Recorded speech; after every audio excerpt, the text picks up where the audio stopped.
Hello दोस्तों, welcome back to Sunday series. अगर आप स्टॉक मार्केट में इंटरेस्ट रखते हो या स्टॉक मार्केट सीखना चाहते हो तो इन्वेस्टमेंट और ट्रेडिंग के बारे में आपको मालूम होना चाहिए। ज़्यादातर लोगों को ट्रेडिंग और इन्वेस्टिंग करना एक जैसा लगता है, मगर ऐसा नहीं है। इस वीडियो के आखिर तक हम ये सीख जाएंगे कि हमें इन्वेस्टिंग करनी चाहिए या फिर ट्रेडिंग, और कौन सी स्ट्रेटेजी हमें फाइनेंशियल फ्रीडम दिला सकती है। किसी भी कंपनी में इन्वेस्ट करने से पहले इन्वेस्टिंग को सीखना होता है। इससे रिटर्न थोड़ा ज़्यादा लेना आसान हो जाता है। इसलिए जो खुद बढ़िया कंपनी सेलेक्ट करके फ्यूचर में उनसे अच्छा रिटर्न लेना चाहते हैं, उनके लिए दो तरीके हैं कंपनीज को एनालाइज करने के। पहला है फंडामेंटल एनालिसिस और दूसरा है टेक्निकल एनालिसिस। फंडामेंटल एनालिसिस वो लोग करते हैं जो वैल्यू इन्वेस्टर्स होते हैं। वैल्यू इन्वेस्टर्स उन्हें कहते हैं जो 100 रुपए की चीज को 50 रुपए में खरीदना पसंद करते हैं। फंडामेंटल एनालिसिस करने वाले लोग कंपनी की इंट्रिंसिक वैल्यू को ध्यान में रखते हैं कि कंपनी की असली वैल्यू क्या होगी। एग्जाम्पल के लिए, अगर एक गोल्ड की दुकान है जिनके पास 10 लाख रुपए का सोना है, तो उनकी पूरी दुकान 10 लाख रुपए की तो होनी ही चाहिए। तो जिस दिन उनकी दुकान 10 लाख रुपए से सस्ती मिलेगी, हम इसे खरीद लेंगे। और यही होती है एक फंडामेंटल एनालिसिस करने वाले इन्वेस्टर की सोच। वे कंपनी की इंट्रिंसिक वैल्यू कैलकुलेट करते रहते हैं और इंतजार करते रहते हैं उस समय का जिस समय उस कंपनी के शेयर्स की वैल्यू उसके इंट्रिंसिक वैल्यू से कम नहीं हो जाती, और तब जाकर वे उस शेयर को खरीदेंगे। वॉरेन बफेट कहते हैं कि ज़्यादातर इंसान थोड़ी बहुत गैम्बलिंग तो करना ही चाहता है, और ये इम्पोर्टेंट चीज़ उन्होंने अपने बच्चों को भी सिखाया है। उन्होंने 40 साल पहले एक स्लॉट मशीन खरीदी और उसे अपने घर के 3rd फ्लोर पर रख दिया। फिर होता ये था कि वे जब भी अपने बच्चों से काम करने को बोलते थे तो वे उनसे पैसे मांगते थे। फिर वे पैसे देकर उनसे अपना काम करवा लेते थे। फिर उनके बच्चे पैसे लेकर 3rd फ्लोर पर जाते थे और उन पैसों को स्लॉट मशीन में डालकर गैम्बलिंग करते थे। फिर रात को जाकर वे उन पैसों को निकाल लेते थे और अगले दिन उनसे फिर काम करवाकर उन निकाले हुए पैसों को दे देते थे, और इसी तरह ऐसा चलता रहता था। ट्रेडर और इन्वेस्टर के बीच एक कोड डिफरेंस होता है कि हम उसके पीई रेशियो को समझें। इसे हम बैंक के एग्जाम्पल से समझ सकते हैं। मान लीजिए अगर हम बैंक में 100 रुपए इन्वेस्ट करते हैं और बैंक हमें 10% रेट ऑफ इंटरेस्ट देता है, तो एक साल बाद हमारे 100 रुपए 110 रुपए हो जाएंगे। पीई रेशियो के केस में ये होगा प्राइस डिवाइडेड बाई अर्निंग्स, जिसमें प्राइस होगा 100, अर्निंग्स होगी 10 इज इक्वल टू 10। अब इसका मतलब ये होगा कि एक साल में 1 रुपए कमाने के लिए हमें एक शेयर का 10 रुपए देना पड़ेगा, जिसमें हर 10 रुपए में से 1 रुपए हमें मिलेगा। अगर पीई रेशियो 10 से ज़्यादा हुआ तो 1 रुपए कमाने के लिए हमें इससे ज़्यादा पे करना होगा।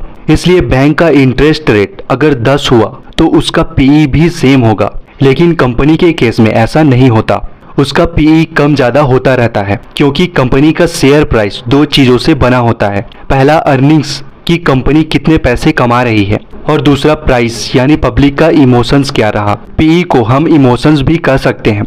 बेंजामिन ग्राहम ने इसे ही मिस्टर मार्केट कहा है, क्योंकि पीई पब्लिक के इमोशंस को दर्शाता है। और यही एक कोर डिफरेंस होता है ट्रेडर और इन्वेस्टर्स के बीच में, जहां एक इन्वेस्टर्स कंपनी की अर्निंग्स को देखता है कि कंपनी की अर्निंग्स कैसे बढ़ेगी, और वो ज़्यादातर बिजनेस पर फोकस करते हैं।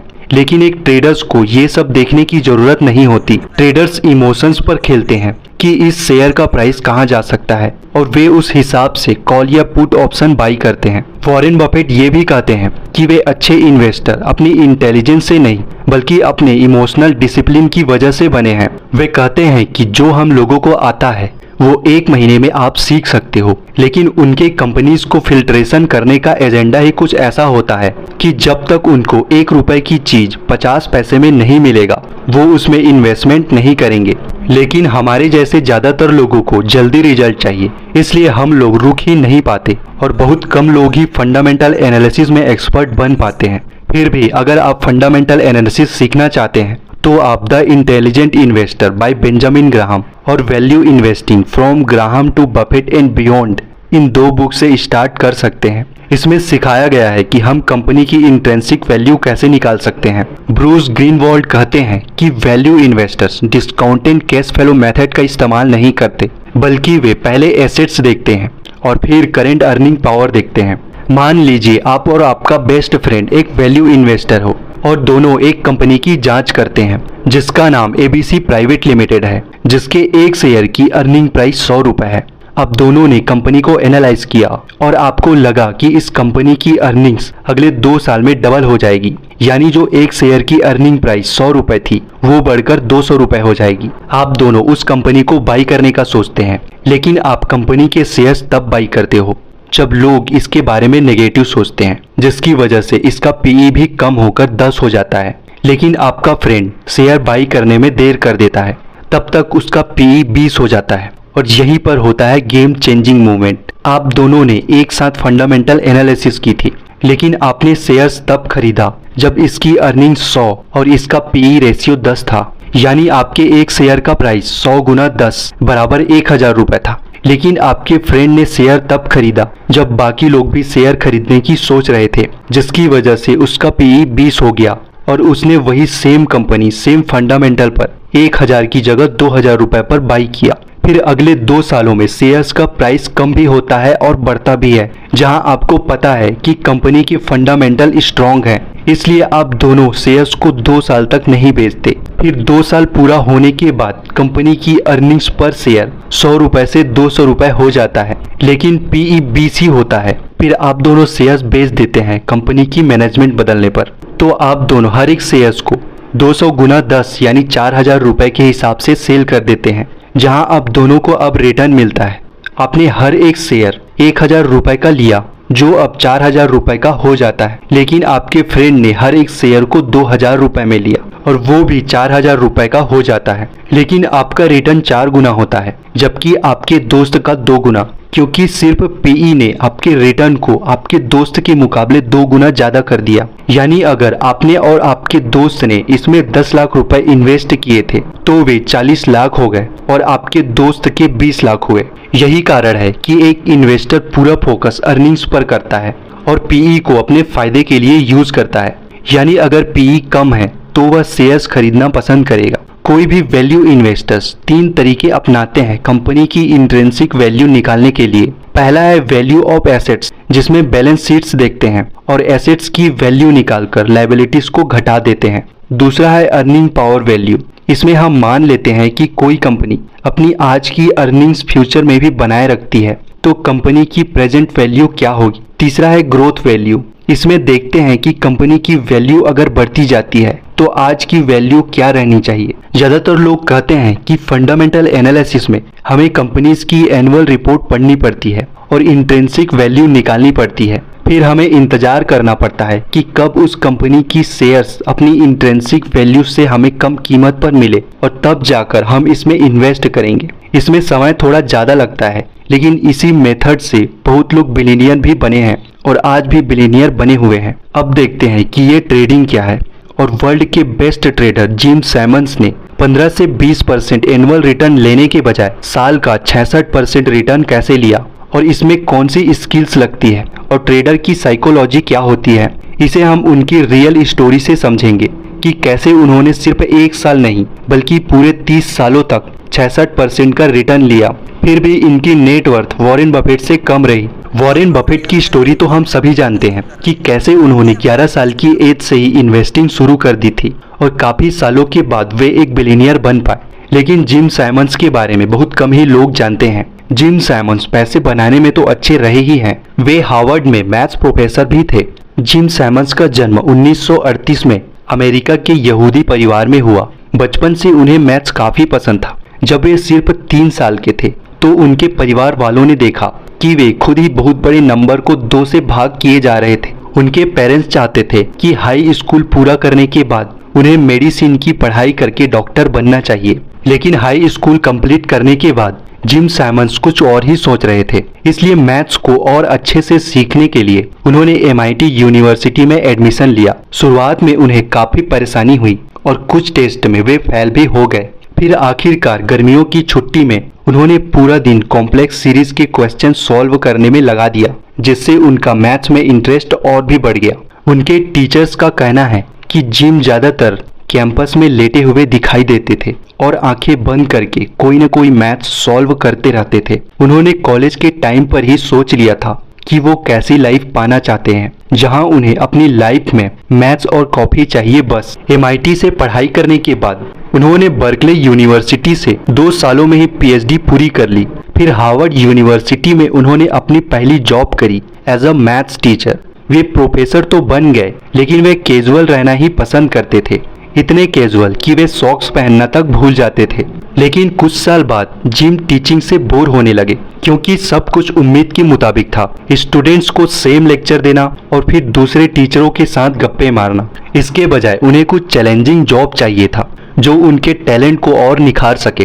फिर 1964 में उन्हें वो मौका मिला जो वे चाहते थे, जो था IDA यानी इंस्टीट्यूट डिफेंस एनालिसिस में उनको जॉब मिली। ये एक सरकारी संगठन था जो देश के टॉप गणितज्ञों को हायर करती थी, जिससे वे सोवियत यानी पास्ट रशिया के स्पाई कोड ब्रेक कर पाए। उस समय IDA अच्छा नहीं कर रहा था और पिछले 10 सालों से उनसे कोई भी सोवियत स्पाई कोड ब्रेक नहीं हो पाया था। इसलिए वे जिम साइमंस जैसे गणितज्ञों को हायर कर रहे थे, जिनके पास भले ही कोड ब्रेकिंग का कोई एक्सपीरियंस ना हो, लेकिन उनके पास न्यू आइडियाज और मैथ्स की स्किल्स होती थी। इसके बाद जिम ने ultra fast code breaking algorithm बनाया, जिसके जरिए सोवियत के कई कोड ब्रेक हो गए। यानी उन्होंने एक जासूस की तरह कोड ब्रेक किया, जिससे IDA में वे बहुत मशहूर हो गए।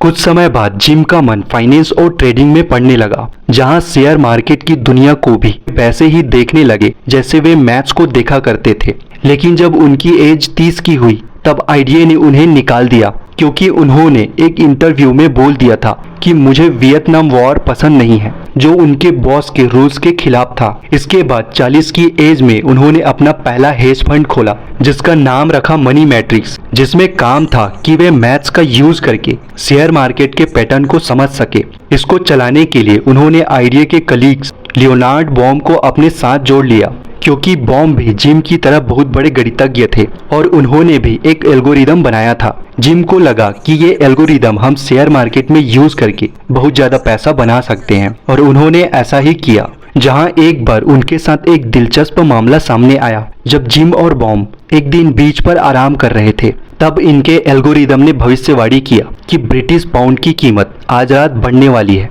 ये देखकर तुरंत स्विमिंग सूट में ही भागकर वे अपने ऑफिस पहुंचे और बहुत से ब्रिटिश पाउंड खरीद लिए, और जैसा एल्गोरिदम ने भविष्यवाणी की थी, पाउंड की वैल्यू बढ़ गई और दोनों ने काफी पैसे कमाए। उन्हें ये बिल्कुल नहीं पता था कि क्यों ब्रिटिश पाउंड की कीमत बढ़ेगी। उन्होंने बस एल्गोरिदम की प्रेडिक्शन से ये रिस्क ले लिया था। इसके बाद जिम और बॉम ने अपनी टीम बढ़ाई और एक हेज फंड ओपन किया लिमरॉय नाम से, जहां इस टीम ने और प्रेडिक्शन एल्गोरिदम्स बनाए। लेकिन ये एल्गोरिदम्स कम काम आई, क्योंकि इस एल्गोरिदम्स ने भविष्यवाणी किया कि सोने का प्राइस बढ़ने वाला है। इससे उन्होंने बहुत सारा पैसा गोल्ड पर लगा दिया और गोल्ड का प्राइस बढ़ा भी। लेकिन ये एल्गोरिदम्स पूरा सोना एक साथ सेल नहीं कर पा रही थी, जिसकी वजह से गोल्ड का प्राइस कम होने लगा और उन्हें बहुत बड़ा लॉस हो गया। इसके बाद उन्होंने तीसरा हेज फंड स्टार्ट किया, जिसका नाम रखा रेनेसांस टेक्नोलॉजी, जिसने उन्हें बहुत ज्यादा प्रॉफिट कमा कर दिया। जिम साइमंस ने फिर नई टीम बनाई और टेराबाइट्स ऑफ डेटा इकट्ठा करके कंप्यूटर में डाला गया